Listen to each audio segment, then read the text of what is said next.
I've driven up the coast just a little bit. Now I'm at another beach. So I'm gonna come down here and take a look at this beach here. This is so cool. Crazy step.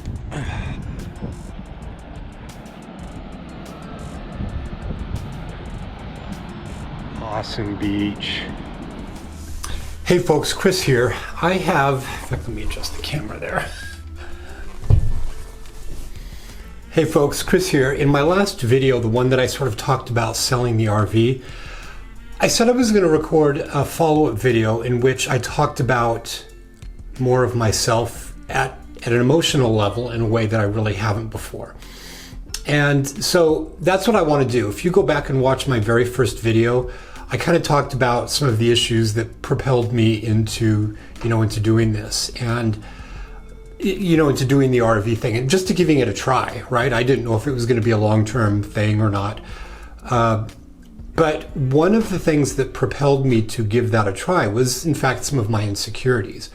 And I talked about sort of anxiety and depression issues that I've struggled with, something that a lot of people end up dealing with in terms of sort of mental health issues.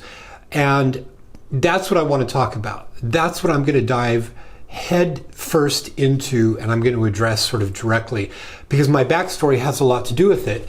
And it has a lot to do with why I ended up doing the RV thing sort of as a personal project. So when I decided to do the RV thing, I had a lot of insecurities, and I really was not sure that I was going to be able to pull it off. I was not a handy person with tools, and I just was just not a fixer-upper type of person. But I bought the RV, and I managed to do some things to get it running and had a professional installer solar setup. But the big thing that was a real fear for me was the fact that I knew I wanted to start a YouTube channel. And I had really no idea what that was going to really end up looking like in the long term. I knew there were people that had very successful YouTube channels, and a lot of people that don't. And I just really was never sure where mine was going to go. But I did know that just because of my insecurities, that was going to be a real challenge for me to put myself in front of the camera. And it's the putting myself in front of the camera part that I'm really going to talk about now. I really struggled with that. I was not a person that was naturally comfortable in front of the camera. And again, insecurities, which is kind of ridiculous if you think about it. So let me take you back into my history in a way that will help you to kind of, I think, understand me and what I ended up doing with the RV. So I was born in the late 60s, and I was raised here in Utah, although we lived in other parts of the country.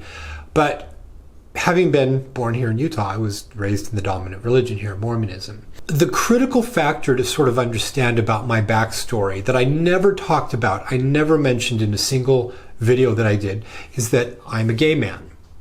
And in 2020, 2021, or even back in 2019, honestly, that's generally not a big deal. I mean, it still is in some places, but it figured prominently into some of my fears and insecurities.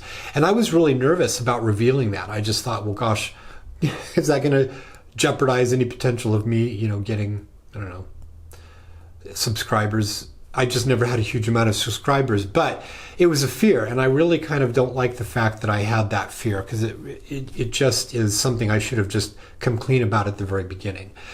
But if we go back and we talk about the primary issue, the primary driver that made me really uncomfortable being in front of the camera was that again, as part of the depression and anxiety issues I had really severe body issues. A technical term is called body dysmorphic disorder. And again, it kind of sounds like, to me, I kind of sound like I have judgments about that about myself. I feel like I shouldn't be talking about this, like it's just some crazy psychoanalyst gave me a weird label. But it's actually a very real thing, and you can do a bunch of searches for it on YouTube and find people's experiences. As part of that body dysmorphic disorder, people have a highly distorted view of themselves, and they typically see themselves in grotesque ways. And A really good example of this, perhaps the most famous example of this, is Karen Carpenter. Most people know that she died at a young age in her early 30s. And she died of anorexia, of a heart condition from anorexia. But it was really a body dysmorphic disorder that drove all of that. And I mean, she had control issues with her parents, but she had severe body issues that drove some of those behaviors, and it killed her. It ended up killing her. I mean, it could be very serious. So to explain a little bit more about this, and I'm going to tell you, I'm going to overlay footage of some of my travels here because I don't actually have any real footage, live footage of this. I'm going to include some footage of my various travels. To give you a backstory, to understand this, to understand why it was that I was really challenged to put myself in front of the camera and why I really had a hard time with that. We have to go back a few years into my adolescence and to understand what it's like to be an LGBT person in a religion like Mormonism, especially one back from the 70s and 80s. I was raised by a very staunch LDS family, and back in the 70s, I had a fair awareness of myself, like many people do, from a fairly young age. And the religion itself was highly punitive when it came to gay people. I mean, there was no place for it. It was very, very clear that did not fit into what they call the plan of salvation, and you have no place, and you need to squelch that. And leaders of the time, very prominent leaders of the time, said some very harsh things. They were very harsh on anything that was not hyper-conservative. And I remember feeling the fear listening to church talks by various leaders. Of homosexuality is sin. Pornography is one of the approaches to that transgression. There is no halfway. And my experience growing up within Mormonism was that it was a very frightening religion, especially for one as a child. Some people are ignorant or vicious and apparently attempting to destroy the concept of masculinity and femininity. They used the word love a lot, but when it came down to it, it was a very frightening religion. Right down the line, Christ gives offense by his moral austerity. He rebukes our acquisitive society. He rebukes our comfort living, take it easy philosophy. They were downright, to me as a kid, kind of scary because they were fearful and dire. Everything had this kind of weight to it. There must be an early and total and continuing repentance. And so I grew up in an environment where everything had a kind of particular weight and fear to it. And that had a real effect on me going into my teenage years. Modesty in dress and actions as one of the softening processes of Lucifer.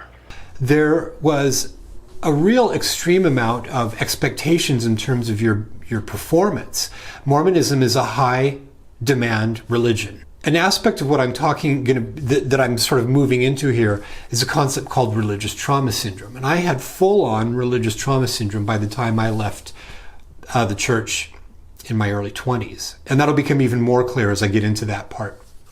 But the church leaders would rail against pornography. They would rail against permissiveness. We live in a permissive world, but we must make certain we do not become a part of that permissive world, that degenerate world. We're shocked at the depths to which many people of this world go to assert their freedom. They would say the world was becoming worse. The people were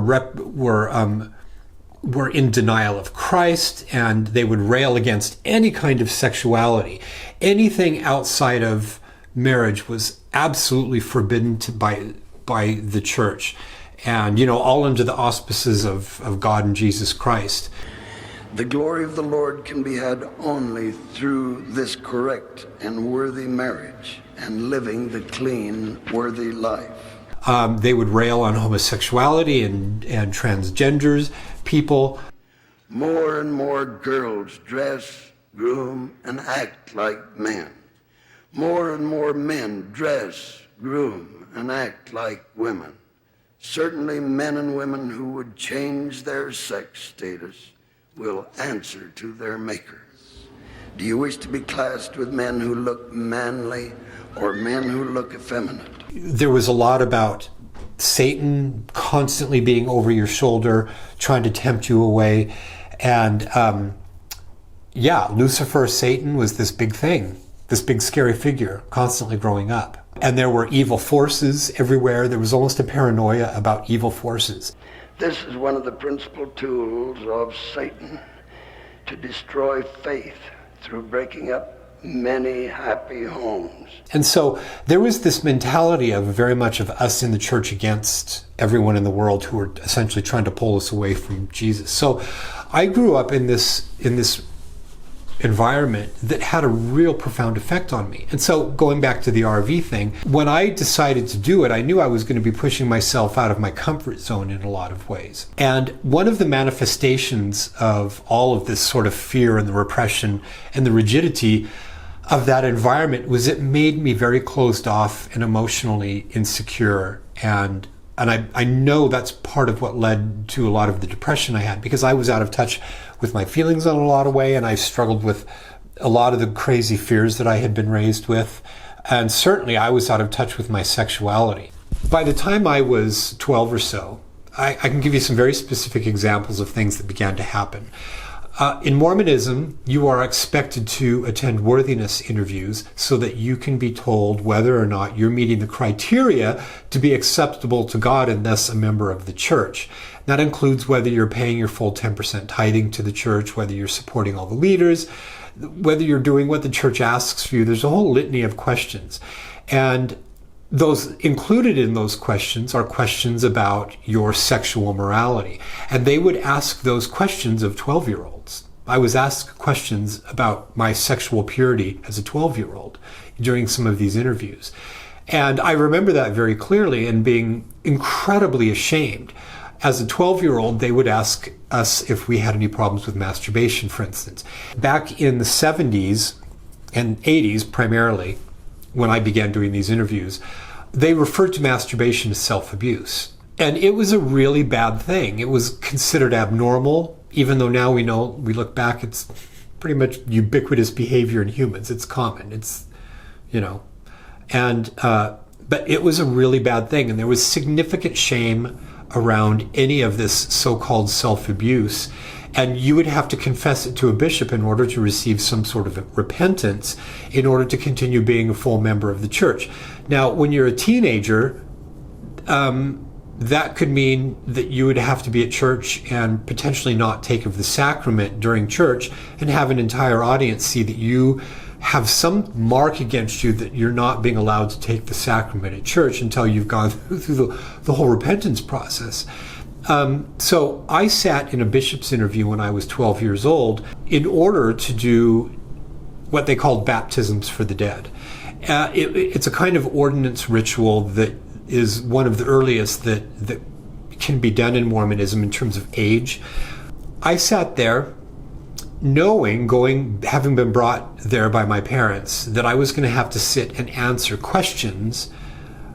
And I was a 12-year-old. I was age appropriate for having already sort of discovered this, behavior, as it were. And I was also beginning to be self-aware. I already had self-awareness that I was not typical of the mold of all the other boys. And I was going to have to sit there and confess to this bishop that I had this problem. Well, what made it worse was that my dad held a church position that was one rung above the bishop, called a stake president. My dad was, in essence, his boss. So I sat there with a couple of brothers and sisters outside, me being the last to be interviewed, and I was terrified that I was going to be in there longer than everyone else, and everyone else was going to know that I was being grilled by the bishop because of something I had done wrong. In the bishop's interview, we went through all the litany of questions. Do you support the church leaders? Do you attend church? Do you pay your tithing? The whole series of questions that they ask you. We got to the end, and the bishop, this stern man, looking at me, said, "And do you have any morality issues or problems that you need to confess?" And I knew exactly what he meant, because when they talked about morality, they were talking about sex. I was a good, compliant kid, and I told him that, in fact, I had this problem with masturbation. And it's not like it had been going on for years. I was, again, age appropriate for having discovered it. But because there was so much emphasis about it, I was aware that it was this quote-unquote bad thing. My dad had already had the birds and the bees talk with my older brother and I. During that talk, he had discussed masturbation and how it wasn't a good thing and how it wasn't normal, etc. So that was incredibly embarrassing. And he told me that I needed to go home and talk to my father, and my father would help me overcome this problem. So I was embarrassed. I was completely embarrassed, and I walked outside and got home and managed to pull my dad aside, and I was a good kid, and I said, "Hey, Bishop told me to tell you something." And I told my dad, and my dad was very nice. He said, "I'm glad you come and talk to me, and there are ways we can help you overcome this problem." Well, try telling that to a teenager, with teenage hormones. And for the rest of the time that I was a teenager, then I struggled, as it were, with this problem. And it wasn't that I was struggling with it per se, it was struggling against the prohibitions against it, looking back now. But it set me up in a complete shame cycle around sex, because you can't tell a teenager not to masturbate. That's like telling the moon not to shine at night, right? And so I would go through these cycles of guilt and shame, and I would promise God I would never do it again if he would forgive me. And then I would, go for a week or two and then end up masturbating and go through the cycle all through my teenage years. And it built up to quite a shame cycle. And this is something other men in Mormonism will talk about. You can find other men talking about this very same cycle. So by the time I was 18, by the time I got out of high school, I was full-on aware of myself. I had a full-on awareness that I was not the same as other boys, and I had enough experiences in terms of having sort of crushes, on other guys in my school, that I had to deal with all on my own, completely on my own. It was unsafe for me to talk to my family because there was no degree of acceptance anywhere within Mormonism in the 80s. None. And so I became sort of very emotionally closed off as a teenager, fearful of talking to people, fearful of being exposed. I remember driving in a car with my mom and being fearful that she would see me glance at a man, and the shame of that was overpowering to me. Relating it back to the RV thing, this fear, inhibitions that I developed as a teenager became very, very difficult for me to deal with as an adult. And having to put myself out in front of a camera was really hard. So one of the things that began happening was that I began to develop a real sense of loathing of myself. And that transformed over time into a loathing of what I looked like. And I really got to hate myself. And that transformed into a real sort of distorted view of myself. I did not have a really good, healthy developmental sense of self, even though I kind of knew I was gay, but it just impacted me from top to bottom, growing up in a repressive environment. By the time I was 19, I was expected to go on a mission for the Mormon Church. And that was something I did not want to do. I did not want to go for 2 years and proselytize for the church. Essentially, be a salesman for the church. It wasn't something I wanted to do. My family were very, very, very devout Mormons. They believed wholeheartedly, lock, stock, and barrel in the whole thing. And part of me really cringed about that growing up. I really didn't like it because my experience, again, of it was a very fear-based religion. And it was just repressive to me. And so by the time I got to be 19, I was not making any of the overtures about going. I was avoiding bishops because they have to go through yet another round of bishops' interviews, which I had managed to kind of squirm my way out of for the most part growing up. But I still would get caught periodically by a bishop, and they were inevitably asking if you had a masturbation problem. So by the time I got to that 19 bishops interview to go on a mission, the bishop cornered me and said, "We need to get you going on a mission. Why aren't you making the overtures to go?" We talked for a little bit, and I finally broke down, and I told him about my big issue, right? My big thing about SSA, same-sex attraction is what they called it. he didn't know what to do with me. Honestly, this is the first time I'd really ever told anyone. Around that time, I had a job, an early graphics job when I was 19 at a Kinko's copy shop in Las Vegas, Nevada. And my dad and I would drive to work together because his office was just down the street. My dad was an employee of the church, and he supervised the church's education arm for much of the Southwest. And so I would drive to and from work with my dad, and he would drop me off and then go to the office and then pick me up and go back home. I had become friends with the guy that worked there who was openly gay, without any qualms, without any problems. And I eventually did kind of come out to him and tell him around the time of this bishop's interview. And it really set me into quite a tailspin, because now I was now actively sinning against God by having done this thing. Because in Mormonism, it was all about you change, you just squelch yourself to fit into the plan. So the bishop told me during this interview that I needed to go into some form of therapy, and they sent me to LDS Social Services and put me up with a therapist who was pretty much clueless. And I saw him for a handful of times and I just couldn't stand it anymore. So I left and saw another therapist, LDS Social Services therapist, and he was pretty clueless too. None of them really had a clue. And I decided that I needed to go off to school. So my parents expected me to go up to Brigham Young University. And I was working in this job, and I was working with this guy. And I want to tell you a quick story that kind of illustrate the kind of brainwashing that I had. And that's a heavy word, but I'm going to say it in my context because it was that.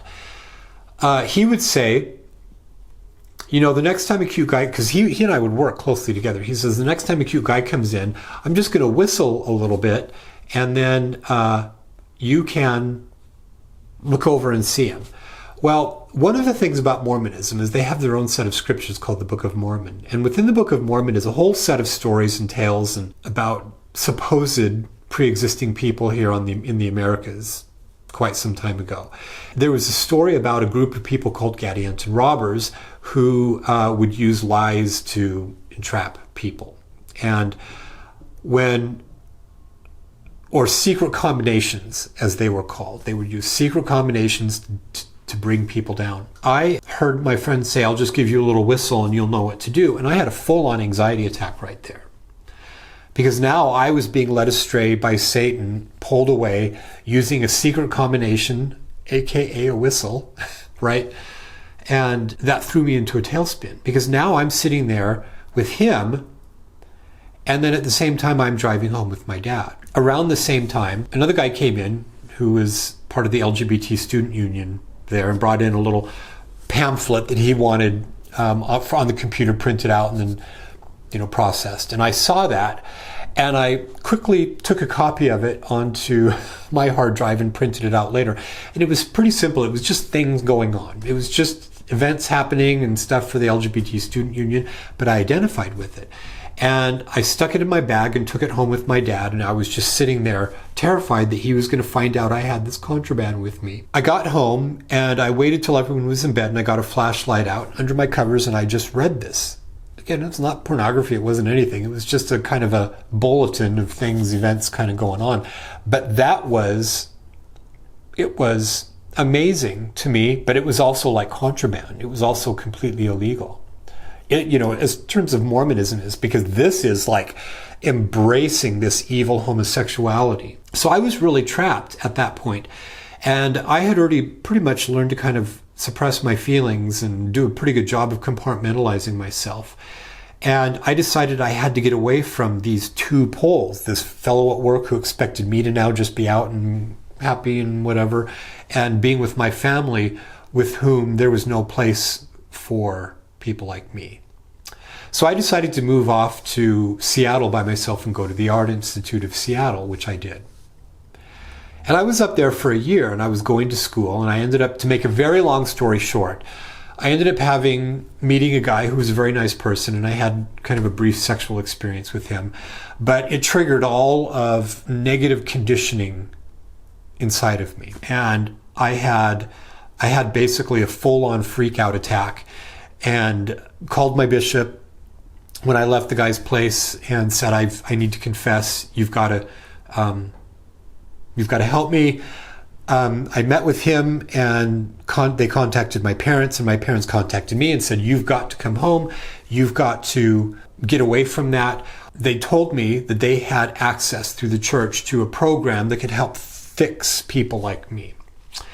And that was kind of one of the worst decisions of my life. They pulled me out of school and brought me back to Utah, and then I ended up going into a so-called reparative therapy program, sometimes humorously called a Pray the Gay Away program. And it was detrimental to my mental health.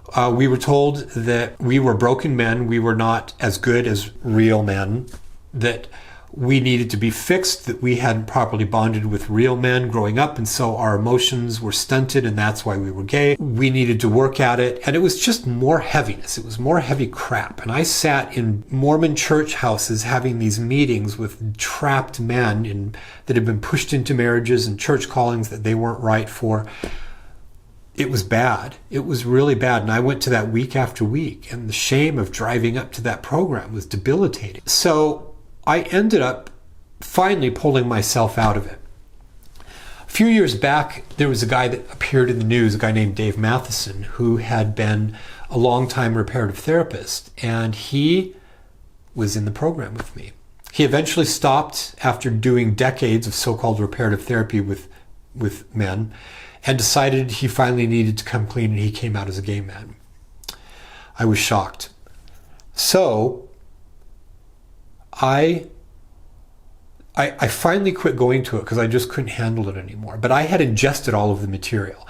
I had ingested their beliefs that I was a broken person and that my attractions to men were simply the result of, broken emotional development and so on. I won't go into all the details. I'll do a separate video about that. And it threw me into a real tailspin. I eventually found a support group in Provo, Utah, an early support group in about 1992 for